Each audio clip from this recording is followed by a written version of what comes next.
Happy New Year mga kapuso, episode 411 na tayo nang abot kami na pangarap araw ng Lunes. Hindi talaga makapaniwala si Giselle sa kanyang narinig. Dahil nga sabi nga ni Eric, huwag mong saktan ng anak mo Giselle. Sabi naman ni Giselle, gumagawa ka lang ba ng kwento Eric?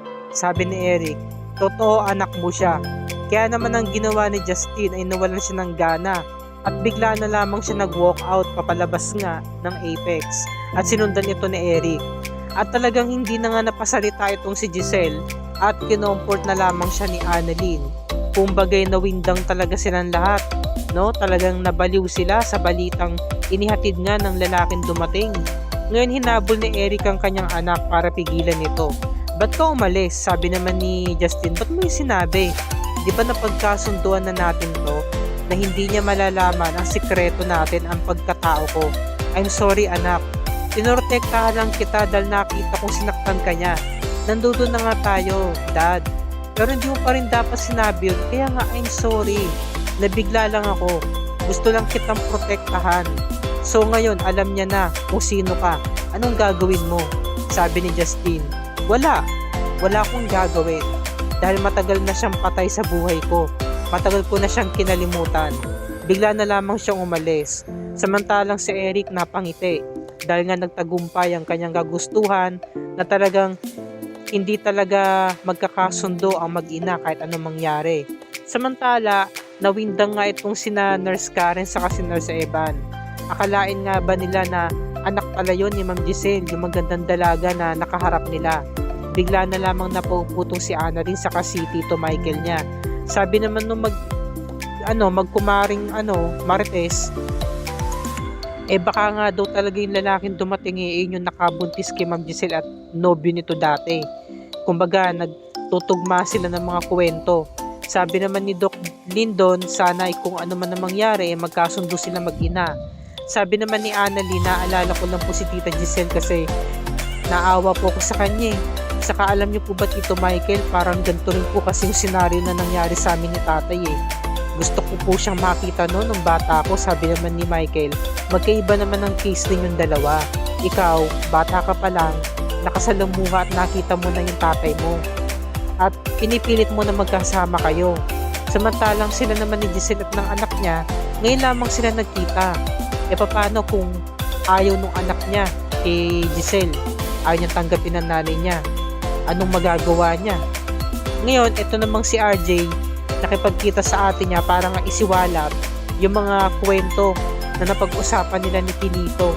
And it's confirmed na anak talaga yun ni Giselle. Sabi naman ni Giselle, bakit hindi ito sinabi sa akin ni Papa all these years?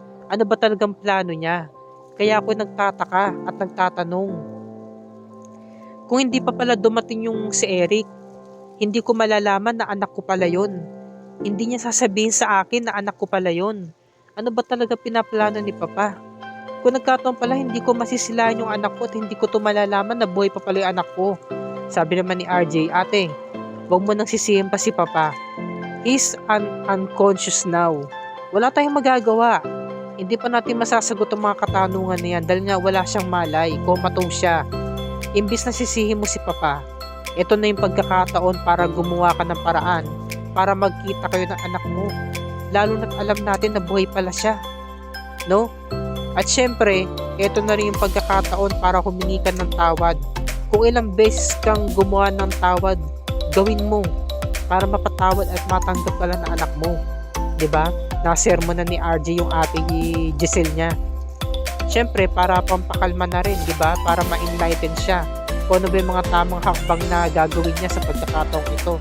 Samantala, ito namang si Lynette, sinabi niya na kay Doktora Denise ang lahat na nakakaramdam nga daw siya ng takot, pangamba.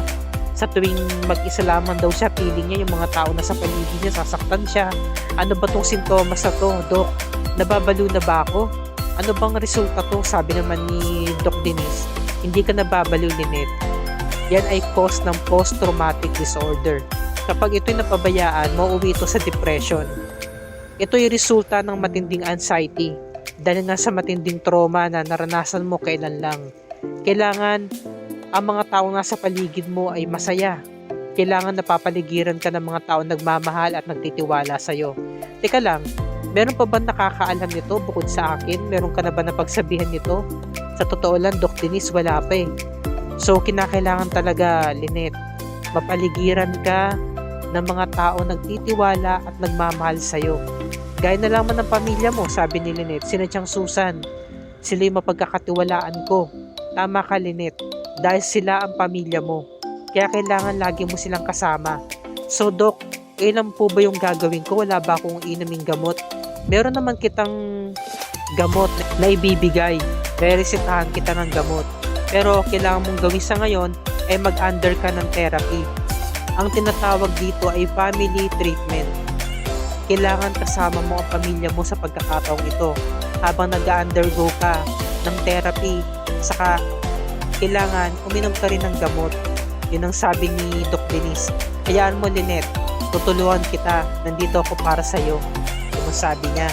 Nagkaroon lang talaga ng matinding post-traumatic disorder itong si Lynette dahil nga sa mga natamo niya kailan lang. Kapag ito lumala nga naman, hindi ito magiging maganda sa mental health niya. Mauwi ito sa depression. Kaya na-enlighten yung isipan ni Lynette na buhayin siya ng loob sa mga sinabi ni Dr. Denise at talagang nagpasalamat ng gusto itong si Lynette at talagang bukal na sa kalooban niya na gawin nga yung treatment sa lalong madaling panahon kasi nga gusto nga niya talagang gumaling sa agarang panahon. Samantalang itong si Giselle, nakipagkita siya ng patago dito kay Eric, sila lamang dalawa sa isang restaurant. Nag-aabang siya, meron pumasok na lalaki, kala niya si Eric na. Nung pangalawang pumasok, si Eric na pala yun. Sabi naman ni Eric, wala rito anak mo, sabi ni Giselle. Gusto ko siyang makita, siya lamang yung sadya ko. Ayaw niya makipagkita sa'yo. Let's have a seat, may pag-uusapan tayo. Umupo muna silang dalawa. Samantala si Annalyn, kinakamusta niya si Lynette. Nay, kamusta ka po dyan? Hindi ka po pumasok sa East Ridge. Oo anak, nandito lang ako sa bahay. Kasi hindi na rin kita napuntahan dyan sa Apex kasi may nangyari. Ano po nangyari, Nay? Nalalagas kasi yung buhok ko eh. Kaya ako natakot. Ba't mo nalalagas ang buhok mo, Nay? Ano po nangyari? Gawa kasi ito ng post-traumatic disorder pero wag ka mag-alala, anak. Nakausap ko na si Dr. Denise, magkasama kami dito.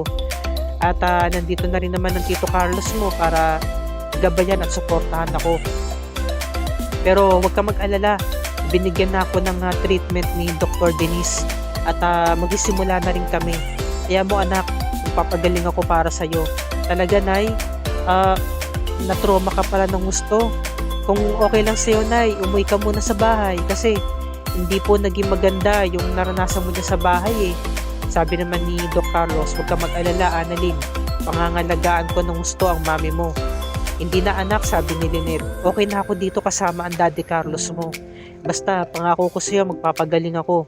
Sige po, Nay. Asahan ko po yun. Sabi naman ni Carlos, okay lang naman sa akin, Lynette. Kailangan mo makasama ang pamilya mo sa pagkakataong ito. Dahil pamilya mo sila. Pwede ka munang tumuloy sa bahay ni Annalyn, sabi ni Annalyn. Talaga po, Doc Carlos? Oo naman, Annalyn. Dahil sa pagkakataong ito, kailangan mo ang mami mo at kailangan ka niya. Maraming salamat po, Doc Carlos. Ngayon, nagpaalam na nga sila sa isa't isa at talagang napapaluhan ng si Lynette dahil nga syempre, dahil nga sa mga nangyari, ba't ito'y nangyayari sa buhay niya. Ngayon, nagpasalamat ng gusto si Lynette kay Carlos ng sobra-sobra. Sabi naman ni Lynette, meron siyang pakiusap. Sabi niya, sa pagkakataong ito, mas kailangan kita. Kaya kahit saan ako magpunta, gusto ko kasama ka. Please lang, Carlos, huwag mo kong iiwan. Niyakap siya ni Carlos na mahigpit. Ngayon, sabi naman ni Giselle, sabihin mo sa akin, Eric, paano nangyari to? Paano nagsimula ang lahat ng ito? Ba't hindi mo to sinabi sa akin? Ba't mo to pinagkait sa akin?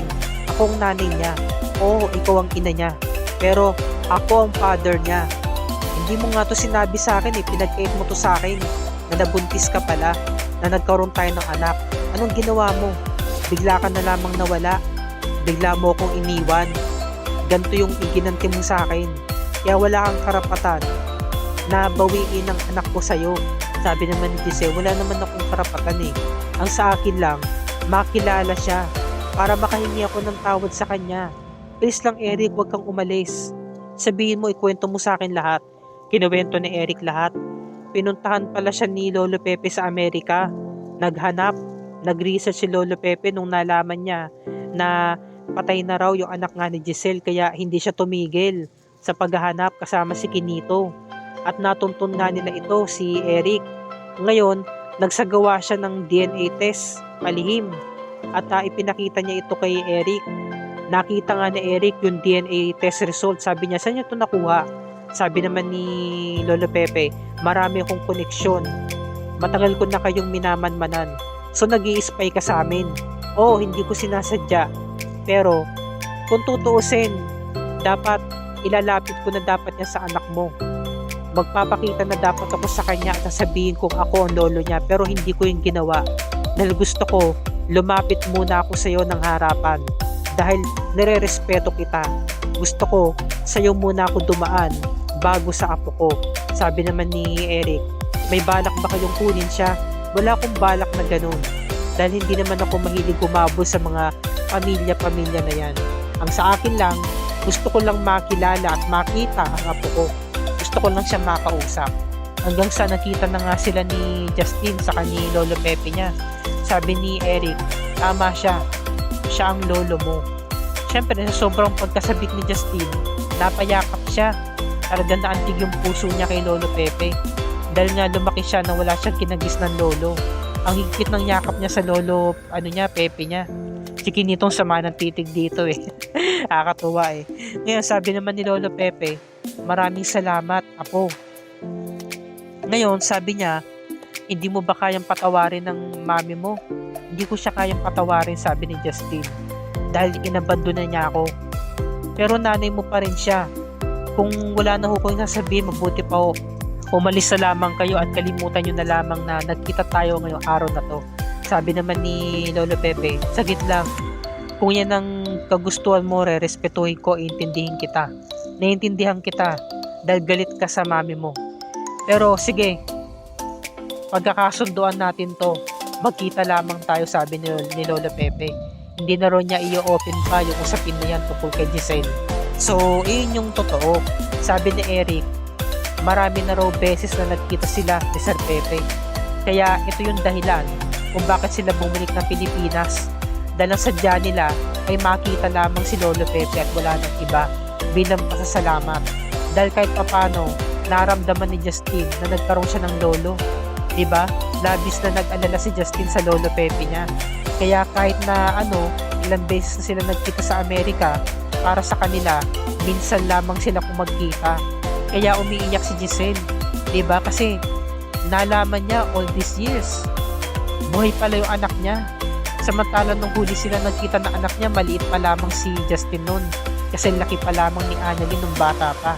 Kaya ngayon, pinagmumukha ni Eric kay Giselle na wala siyang karapatan na maging ina para kay Justin dahil throughout these years, talagang nagsama sila na mag-ama sa Amerika. Pinalaki niya na maayos si Justin nang walang kinagis ng ina. Kaya eto, si Giselle, naghahabol bilang ina. Gusto raw niya makahingi ng personal na tawad sa kanyang anak. Gusto niya raw itong makaharap. Kaya nakikiusap siya kay Eric na sana tulungan siya. Ngunit sabi ni Eric, sorry, wala na akong magagawa dyan, hindi kita matutulungan sa pagkakataong yan. Alis na ako. Iniwan na si Giselle na talagang humahagulgul na lamang sa pag-iyak. At dito na po nagtatapos ang ating review and recap para sa araw na to, mga kapuso. Kung bago ka pa lamang sa aking channel, kung maaari makahingi ako sa iyo ng subscribe at i-click mo na rin ang bell icon para lagi ka updated sa mga episodes ng Abot Kami na Pangarap in other GMA shows tulad nito. Happy New Year mga kapuso, happy viewing. Maraming salamat po sa inyong lahat and God bless us all.